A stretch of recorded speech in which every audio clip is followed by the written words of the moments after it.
Nestled amidst a valley, shrouded by an eerie silence, lay the village of Hollow Creek. A dense ancient forest encircled the village, its tall trees casting long, ominous shadows that seemed to swallow the sunlight. The air always hung heavy with mist, making the cobblestone streets slick and treacherous. The villagers, weathered and wary, spoke in hushed tones about the old Blackwood Manor that loomed at the edge of the village. Blackwood Manor had stood vacant for decades, its once grand facade now crumbling and draped in ivy. The locals whispered tales of a family that had vanished within its walls, their fate a mystery that chilled the very marrow. The manor's windows, dark and vacant, seemed to watch the village like the eyes of a predator. No one dared to approach it, fearing the darkness that resided within.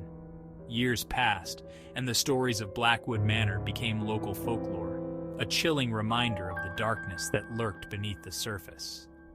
Children were warned never to stray too close, and even the bravest souls avoided the path leading to the manor.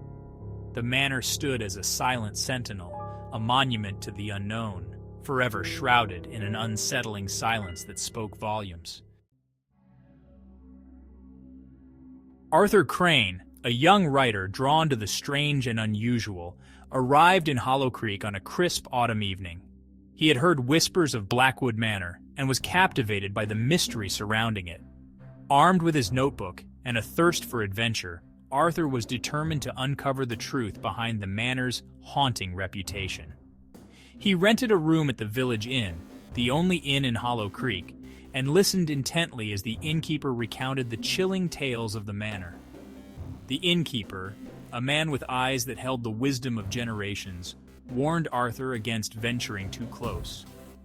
He spoke of strange noises emanating from within the manor, whispers on the wind, disembodied laughter echoing in the night. Arthur, however, was undeterred. He saw this as an opportunity to write a story that would immortalize him, a story that would send shivers down the spines of readers worldwide. The following morning, under a sky heavy with unshed rain, Arthur made his way to the edge of the village. He stood before the imposing gates of Blackwood Manor, their iron bars twisted and rusted with time. A shiver ran down his spine as he pushed the gates open, their hinges groaning in protest. He had taken his first step into the unknown, and there was no turning back. The air grew heavy as Arthur stepped onto the manor grounds. The oppressive silence was broken only by the crunching of leaves beneath his feet. The manor loomed before him, its windows like vacant eyes staring into his soul. As Arthur approached the front door, he noticed a faint ticking sound, like the steady beat of a heart. He placed his hand on the cold brass doorknob and turned it. The door creaked open, revealing a darkened hallway. Dust motes danced in the faint rays of sunlight that pierced through the gaps in the boarded-up windows. The ticking sound grew louder, echoing through the empty halls. Arthur took a deep breath and stepped inside, the door closing behind him with a resounding thud that echoed through the manor like a death knell. He was trapped, alone with the echoes of the past. As Arthur ventured deeper into the manor, each room he encountered seemed to whisper tales of forgotten lives. Cobwebs clung to faded furniture, and portraits of unsmiling faces stared down from the walls. The air was thick with the scent of decay and a palpable sense of unease. The ticking sound led him on, deeper into the heart of the abandoned manor, towards an unknown destination. Arthur's exploration led him to a grand ballroom, its once polished floor now hidden beneath a thick layer of dust. A massive fireplace dominated one wall, its cold, empty hearth a testament to the years of neglect. But it was the ornate mirror that hung above the fireplace that drew Arthur's attention. The mirror, its frame crafted from tarnished silver, seemed to pulse with an unnatural energy.